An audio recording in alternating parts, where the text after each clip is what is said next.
Operação Decalque. Polícia Civil cumpre 24 mandados de busca e apreensão contra empresas de vistoria veicular. Agosto Lilás. Caminhada reúne servidoras da Segurança Pública Estadual nas ruas do centro de Florianópolis. Lançamento em Itajaí, no litoral norte. Começa a 20ª edição da Semana do Pescado. Conscientização na saúde. Agosto ganha cor laranja com foco na conscientização sobre a esclerose múltipla, doença que afeta mais de 40 mil pessoas no Brasil. Futebol. Chapecoense enfrenta o Juventude fora de casa na sequência da 26ª rodada da Série B. O trabalho que faz a diferença. A Associação dos Voluntários do Hospital Infantil de Florianópolis completa 48 anos de fundação. Está no ar o Band Cidade com Rodrigo Cardoso. Olá, uma boa noite para você. O Band Cidade começa hoje com a Operação Decalque. A ação da Polícia Civil e do Ministério Público Estadual investiga um grupo de empresários que teria criado um cartel para a vistoria de veículos em Santa Catarina. Esse grupo teria até relações privilegiadas dentro do órgão estadual de trânsito, o Detran. A Operação Decalque mira empresas que realizam o processo de vistoria veicular, principalmente na região sul do estado. Na manhã desta quinta-feira, foram cumpridos 24 mandados de busca e apreensão em 14 municípios catarinenses e na cidade do Rio de Janeiro. A gente observa indícios de que as empresas buscavam outros estados da federação para implantar o mesmo tipo de dumping, né? A atuação chega a ser indiscriminada, chega a ser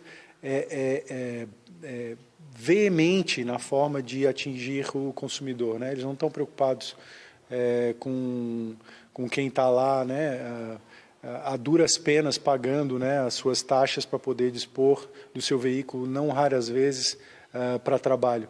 Um dos crimes investigados é o chamado dumping. Esses empresários chegavam nas cidades e praticavam os processos de transferência a preços abaixo do mercado. Com isso, eliminavam os demais comerciantes e passavam a cobrar valores acima dos praticados pelos antigos concorrentes. As empresas eram abertas justamente em cidades em que tinham mais lucro. Essa informação somente poderia ser verificada por parte de agentes públicos, justamente para fazer o controle e verificar, fiscalizar o serviço, e não como forma de expandir o seu negócio. A principal suspeita da Polícia Civil é que esses empresários recebiam informações privilegiadas de dentro do Detran, como, por exemplo, em quais cidades a ação seria mais lucrativa. Por isso, também foram cumpridos mandados de busca e apreensão dentro do órgão, em busca de informações sobre esse possível envolvimento. A gente está ainda investigando de que forma e que setor aonde ocorreu esse fornecimento de acesso privilegiado.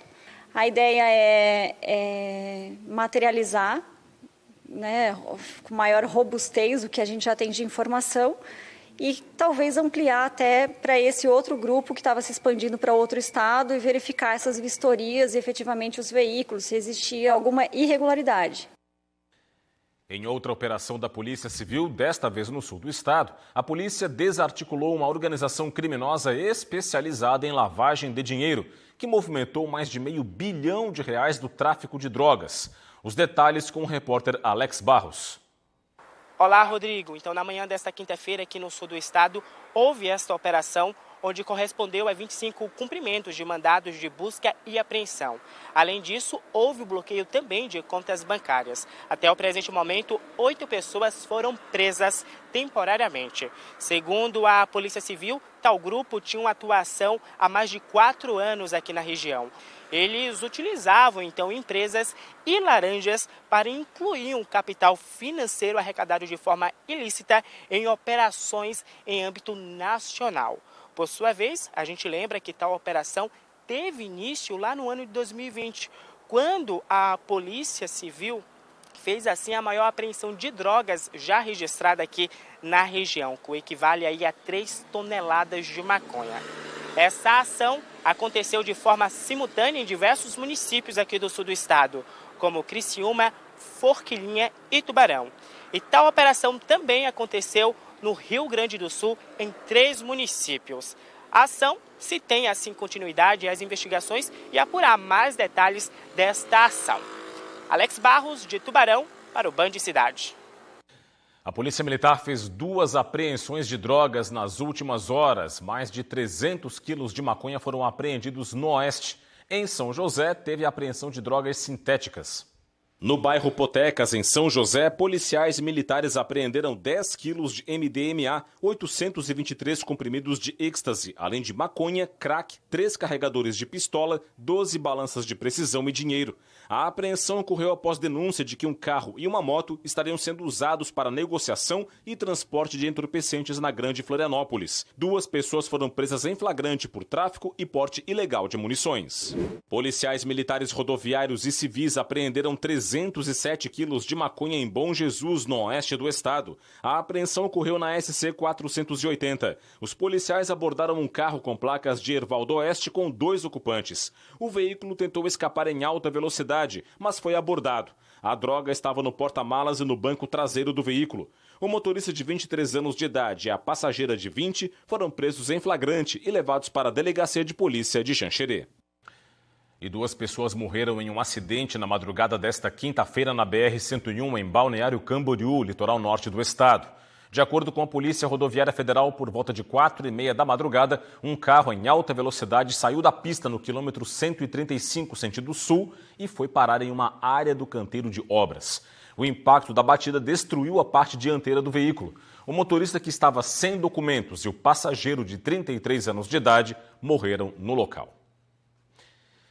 E câmeras de monitoramento registraram o exato momento em que um acidente tirou a vida de um empresário em Blumenau, no Vale do Itajaí. As imagens de uma câmera de segurança mostram o momento em que um caminhão cruza a pista para entrar em um posto de combustíveis, em uma rua do bairro Valparaíso. Uma moto apareceu na sequência no sentido contrário e bateu no caminhão. O motociclista João Carlos Siqueira, de 36 anos, morreu no local. Ele era empresário do setor de imóveis em Blumenau. A motocicleta ficou destruída com a batida. O motorista do caminhão não se feriu. O corpo do empresário foi sepultado nesta quinta-feira no cemitério São José, em Blumenau. Agosto é lilás no enfrentamento à violência contra a mulher. Uma caminhada hoje no centro da capital uniu as forças de segurança do estado nessa causa que é mais do que importante. A concentração ocorreu na escadaria da Catedral Metropolitana. De lá, policiais e servidores da Secretaria Estadual de Segurança Pública, das Polícias Militar, Civil e Científica e do Corpo de Bombeiros seguiram pela Praça 15, pelo calçadão da Rua Felipe Schmidt, em direção ao Terminal de Integração do Centro. Houve distribuição de panfletos com informações sobre como fazer denúncias à Rede de Proteção do Estado e formas de identificar os sinais de violência contra a mulher. Isso é uma união de todos, é um compromisso de todos para que nós tenhamos a diminuição dos índices e a proteção de todas as mulheres. Nós só vamos reduzir todos os índices de violência contra a mulher a partir do momento que nós acolhermos essas mulheres, que nós abraçarmos as mulheres e que nós entendermos que isso é um problema comum de sociedade e de Estado, porque a violência está dentro dos lares e em todos os lugares. A caminhada fez parte do Agosto Lilás e da Operação Chamar, uma ação coordenada pelo Ministério da Justiça e Segurança Pública, realizada desde o dia 21 de agosto em todo o país. A seguir, Secretaria Estadual de Saúde alerta para o crescimento dos casos de sífilis em Santa Catarina. E ainda na área da saúde, agosto ganha a cor laranja na conscientização sobre a esclerose múltipla, doença que atinge 40 mil pessoas em todo o Brasil. Detalhes depois do intervalo. Fique com a gente.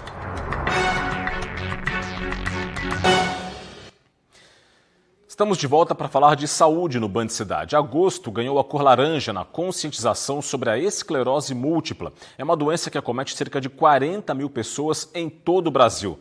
Confira agora na reportagem de Cristine Luiz.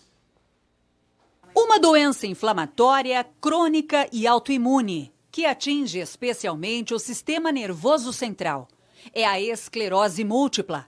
Este neurologista explica que as próprias células do organismo atacam o cérebro e a medula espinhal. Uma doença neurológica, autoimune, em que há um processo do sistema imunológico contra algumas determinadas regiões do sistema nervoso central, ou seja, o cérebro, a medula e o nervo óptico. As causas ainda são desconhecidas, mas existem fatores que aumentam a predisposição à doença.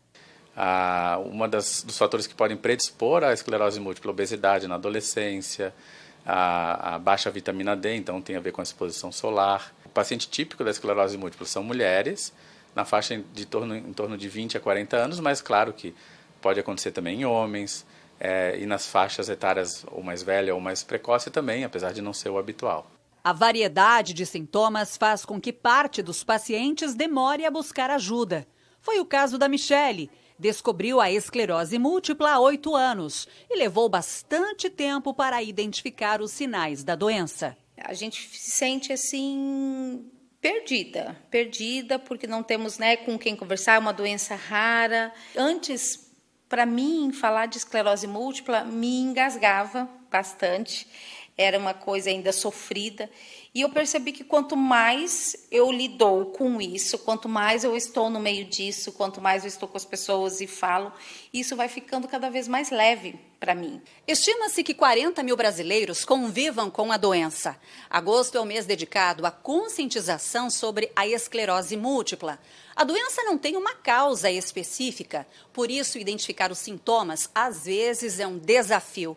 Quanto mais informação nesse caso, menos preconceito. O termo esclerose é um termo muito pesado, então é um termo que muitas vezes remete à doença de Alzheimer. Então, o paciente está esclerosado, né? Mas isso é um termo leigo, né? O paciente está esclerosado, então é uma doença de Alzheimer, é uma demência, né? Então, e também existem outras formas de esclerose, não só na neurologia, mas também em outras áreas da medicina, que às vezes pode haver confusão, né? Ainda não existe cura para a esclerose múltipla. Os tratamentos disponíveis permitem ao paciente controlar a doença e ter uma vida normal. A Michele abraçou a causa e atualmente preside uma associação que acolhe e orienta pacientes com esclerose múltipla em Santa Catarina. Nós estamos aqui e nós estamos também fazendo ser lembrados, das nossas dificuldades.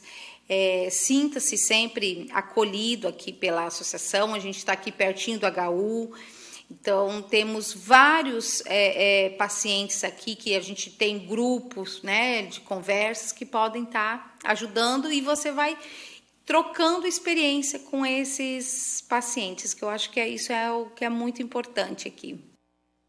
Ainda na saúde, a gente fala agora da sífilis. A Secretaria Estadual de Saúde alerta sobre a importância da prevenção, da testagem e do tratamento da doença, que é sexualmente transmissível. Dados da Secretaria apontam que o número de casos de sífilis tem registrado um aumento ano após ano em Santa Catarina. Em 2012, eram 574 casos de sífilis adquirida. Em 2022, o número saltou para 15.702. Especialistas atribuem o fato à negligência da população em adotar práticas de prevenção à sífilis e a outras doenças sexualmente transmissíveis. O teste de sífilis, ele é um teste rápido, que ele está disponível em todas as unidades básicas de saúde. Então, as pessoas podem espontaneamente procurar uma unidade básica e fazer o teste da sífilis, para poder fazer o seu diagnóstico. Caso esse teste seja reagente, ela pode receber já o tratamento imediatamente nessa unidade básica de saúde. A sífilis pode causar em adultos feridas nos órgãos genitais, manchas e lesões na pele, ínguas, quadros graves cardíacos e neurológicos e até levar à morte. Mulheres grávidas infectadas podem transmitir a doença para o bebê durante a gestação e causar aborto espontâneo, malformação do feto, parto prematuro, surdez, cegueira, deficiência mental e até a morte do bebê ao nascer. A advogada Fernanda Cel é a nova desembargadora do Tribunal de Justiça do Estado. Fernanda foi a mais votada na lista tríplice do tribunal e foi escolhida pelo governador do estado, Jorginho Melo. Fernanda Cel de Souto Goulart Fernandes assume a vaga pelo 5º Constitucional da OAB. A advogada é graduada em Direito pela Univale. Também é mestra em Ciência Jurídica e doutora em Ciência Jurídica também pela Univale. É professora de graduação e pós-graduação Lato Sensu e diretora do Núcleo de Direito Civil e Empresarial da Escola Superior de Advocacia da OAB Santa Catarina. Também é membro do Instituto Brasileiro de Direito Processual e da diretoria do Instituto Catarinense de Direito Processual.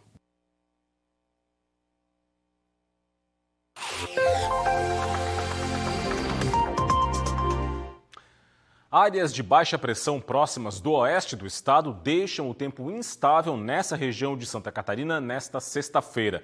No extremo oeste, no oeste também e no meio oeste, o dia vai ter céu encoberto, com chuva e temporais localizados com ventos fortes e até queda de granizo no decorrer do dia. São essas regiões que estão aqui no mapa. Nas demais regiões, o dia vai ser de sol entre nuvens, como a gente também pode ver aqui no mapa da nossa previsão do tempo. Bom, as temperaturas vão se manter amenas lá no oeste do estado, no grande oeste, e entram em elevação nas demais regiões de Santa Catarina. Vamos conferir? Em Florianópolis, mínima de 15 e máxima de 21 graus. Em Joinville, variação entre 12 e 23. Em Blumenau, mínima de 13 e máxima de 25 graus. Vamos virar a página para mostrar as demais cidades com mínimas e máximas. Em Criciúma, mínima de 12 e máxima de 28 graus. Em Lages, variação entre 9 e 20.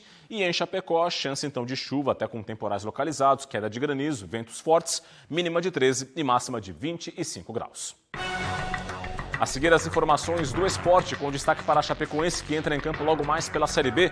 E veja também, na Semana Nacional do Voluntariado, a Associação de Voluntários do Hospital Infantil Joana de Guzmão completa 48 anos de história. Os detalhes depois do intervalo. Até já. Band Cidade. Oferecimento.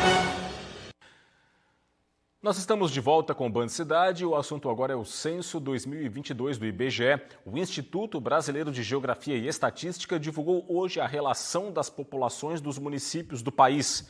É um dado atualizado e que substitui a estimativa da população 2023.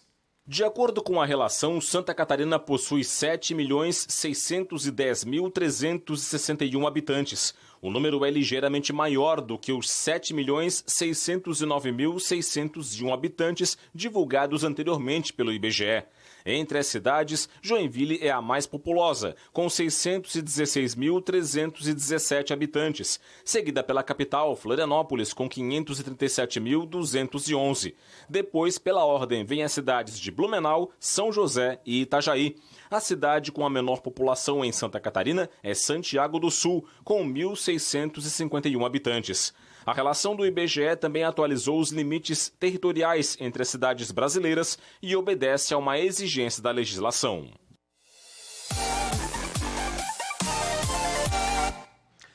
Série B do Campeonato Brasileiro, uma partida hoje dá sequência à 26ª rodada da competição e envolve time catarinense, a Chapecoense, que enfrenta o Juventude em Caxias do Sul, no Rio Grande do Sul. A Chapecoense entra em campo hoje pela Série B. O Verdão encara o Juventude em Caxias, equipe que briga para estar entre os 4 primeiros colocados. Se a briga do Juventude é na parte de cima, a da Chape é na parte de baixo. A ordem é pontuar para se afastar do Z4. E o momento do Verdão é bom. Vem de 2 vitórias fora de casa, uma delas contra o Novo Horizontino, que também está no G4, e de um empate contra o Avaí na rodada passada. O torcedor está confiante. E para conseguir o triunfo em Caxias do Sul, o primeiro passo é não sofrer gols. A gente não sofrer gols, acredito que a gente, com a qualidade que a gente tem do meio para frente, a gente consiga fazer gol e vencer a partida. É o que o torcedor está esperando, mais uma vitória. Juventude e Chapecoense se enfrentam hoje, às 9h30 da noite, no Alfredo Jaconi. Os gols e os melhores lances desta partida você confere amanhã, 12h30, no Jogo Aberto SC com o João Paulo Cardoso. No próximo sábado começa a segunda fase da Série C. No Brusque, elenco e comissão técnica se preparam para o primeiro duelo, de olho no retorno à Série B. Reta final da Série C. Agora sim, o elenco do Brusque já pode falar em acesso e fazer a torcida quadricolor sonhar com a Série B 2024. O Brusque vai a Porto Alegre encarar o São José. É desafio complicado, fora de casa. Mas o Luizinho estava afiado na entrevista e até deu sugestão para a direção do Brusque, para quando os jogos forem nos domínios do quadricolor. O professor Luizinho quer ver o estádio lotado, quer o Augusto Bauer, tipo um caldeirão. São Bernardo abriu os portões para os Jogos São Bernardo, já divulgaram nas redes sociais, né? Se não puder abrir, encontrar uma forma de facilitar para que o torcedor venha, e esse estádio lotado aqui fará a diferença junto conosco. 3 jogos decisivos para Brusque voltar a ter grandes jogos aqui dentro de Brusque. São José e Brusque se enfrentam neste sábado, às 4 horas da tarde, no estádio Francisco Noveleto. será o início da segunda fase da Série C para o quadricolor. Começou nesta quinta-feira a 20ª edição da Semana do Pescado. Em Itajaí, no litoral norte catarinense, a expectativa é de que o evento ajude a movimentar a economia do município. Considerada a capital nacional da pesca, as riquezas de Itajaí vêm do rio e do mar. O município responde por 55% do mercado nacional, o que deve ser impulsionado ainda mais com a realização de eventos no setor. A Semana do Pescado começou há 20 anos e visa estimular o consumo de peixe em todo o território nacional. Em Santa Catarina, um dos destaques é a corvina, que está entre os pescados mais capturados. Só no ano passado, foram mais de 20 mil toneladas. A 20ª edição do evento foi lançada nesta quinta-feira. Os estabelecimentos participantes serão identificados por este cartaz. O setor pesqueiro está otimista com o aumento das vendas durante os dias de evento. A participação nessa 20ª etapa da campanha da Semana do Pescado, acho que é interessante, porque o setor gastronômico está participando com a gente. Além das nossas participações, das nossas entidades, a Associação Comercial, a Prefeitura de Itajaí e a Comércio Birô, nós, pela nossa realização, temos parceria com as indústrias e especialmente agora com os restaurantes. O lançamento da programação contou com pratos típicos oferecidos para os convidados. Quem prepara isso são os grandes restaurantes e os mercados públicos. Você pode comer com camarãozinho, então quem vai chegar no restaurante vai ter esse cartaz ali, e vendo a aproximação dessa campanha, o que acontece? Você tem uma pequena parcela de você ver um prato mais barato até o sofisticado. Então você sente que você está na parceria e com certeza nos honra muito, tanto o nosso munícipe como também nossos visitantes aqui pela região. Você acompanhou aqui no Band Cidade que nós estamos na Semana Nacional do Voluntariado, não é? E que uma associação que pratica o voluntariado com excelência completou 48 anos de história. É a AVOS, a entidade que reúne os voluntários do Hospital Infantil Joana de Guzmão, aqui na capital do estado. Veja agora com a repórter Gabriela Mariotto. Quando Gabriel tinha 2 anos de idade, ele e a mãe, Aline, saíram de Campos Novos, no oeste de Santa Catarina, para receber tratamento no Hospital Infantil, na capital. No ano passado, o outro filho, Miguel, foi quem precisou dos atendimentos. Para nós, assim, por todos esses anos é um grande presente, né, na vida dos filhos da gente, que a gente vem de tão longe, né, procurar um tratamento e saber que tem, né, essas pessoas de um coração tão bom e pessoas também de um coração bom que sempre estão ajudando, sempre estão, né, fazendo a doação, sempre estão ajudando, que a gente agradece de coração. Nos últimos 9 anos, a AVOS foi o suporte de Aline, Gabriel e Miguel. Mas muito antes, a associação já reescrevia histórias de pacientes e familiares. Hoje somam 48 anos, tornando o atendimento de oncologia pediátrica mais humanizado. Tudo que tu podes imaginar quando a gente fala da AVOS é o quê? É doação. A primeira doação é o amor que a gente tem que ter. E aí a segunda vem o quê? A parte que a gente precisa, que as mães quando vêm para cá precisam, é o acolhimento. E o acolhimento às vezes é de tudo porque ela não tem. Além da casa de apoio, a AVOS também tem uma casa de acolhimento, que serve como local de estadia para os pais de crianças internadas na UTI. O próximo projeto da associação é ampliar e reformar este espaço, para trazer mais acolhimento e conforto para estas famílias. Como oncologista, a gente sabe que não é só o tratamento quimioterápico que está envolvido no processo de cura daquele paciente, né? A gente precisa de acolhimento, a gente precisa garantir que aquela criança que vem de longe tem um lugar para descansar, tem um lugar para se alimentar, tem uma caminha gostosa e quentinha para descansar e dormir de um dia para o outro, para não ter que voltar para o seu domicílio no mesmo dia que fez quimioterapia. Então a AVOS vem com este carinho. Isso é garantia de tratamento em todas as circunstâncias para aquelas crianças, né? Uma boa noite para você e até amanhã. Tchau, tchau.